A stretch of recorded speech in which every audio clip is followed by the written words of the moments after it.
Man, that last question was a killer. I hope it did okay. Hey, Jack. There you are. Hey, Mark. How you doing? Good, real good. Good. I think we're supposed to do a video today. No, really? We are. So have you given any thought at all to what you think people might be interested in? And what Do we you should talk have about? Robert's phone number? I need to call him. I don't have it. Because he always has all the ideas. All right, we'll call him and then we'll tee it up. Okay, good. Yeah. Good. Good day. My name is Mark Woodworth. Welcome to another edition of Lodging Insights. I'm once again joined by my good friend and colleague, Jack Corgel. Jack, good to see you. I've recently been reading, just the other day, it's late March as we're taping this, and Wall Street analyst reports, and it looks like the RevPAR for Q1 14 is coming in 6.5–7%, which is right where we thought it was going to be, Jack. So, by the way, that's where the industry is. Where are we today? Well, Mark, we're physically located at Cornell University in Ithaca, New York, and we are in the Parker Center in the Johnson School, which is where the MBA program is run. And this is a trading room. And Okay. You can see in the background there's a ticker symbol, and I've taught in this room before. It's really a nice place to be. So what are you thinking about nowadays? What's top of mind for you? Well, the most important thing is the sustainability of RevPAR growth. We have forecast a 7+% RevPAR growth for this year, and a sustainable RevPAR out in the next couple of years. So sustainability is the issue. So I have a friend, and he's pretty frugal, but he has a lot of money, and he asks me frequently, should I buy this? Should I take this trip? And I always ask him, do you have the money? Mm-hmm. And of course he does. So that sort of ends the conversation. But I think the story here is about, do households and do businesses have the money?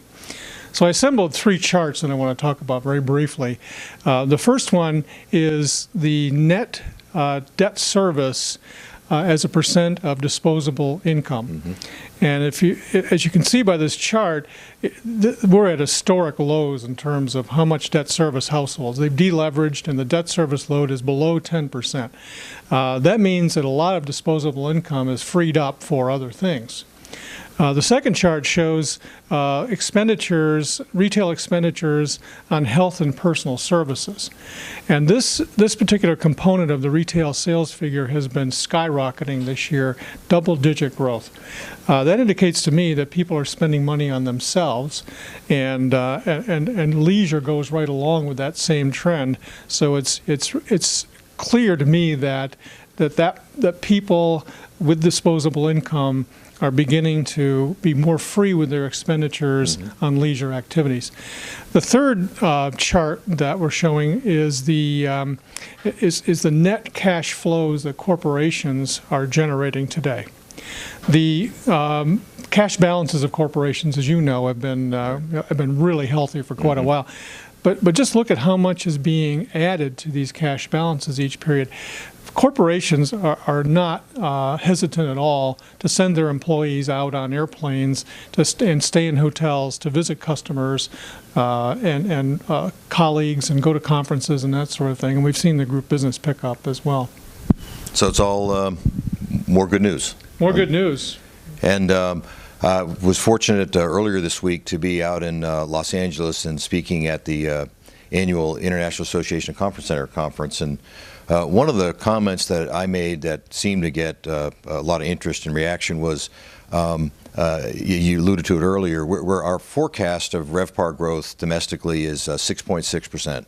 And the comment I made was, I showed a chart from a year ago at that same conference where our expectations for 2014 were virtually the same.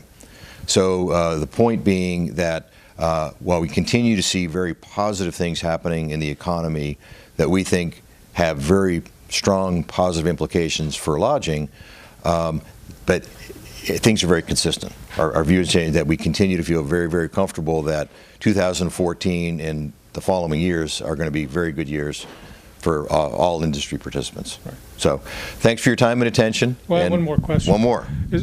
We're at the end of March and we're in March Madness. Is your bracket under stress, or is it broken, or what's the status? It broke yesterday. It broke yesterday. On the first day. Yeah, well, join 8 million other people. There you go.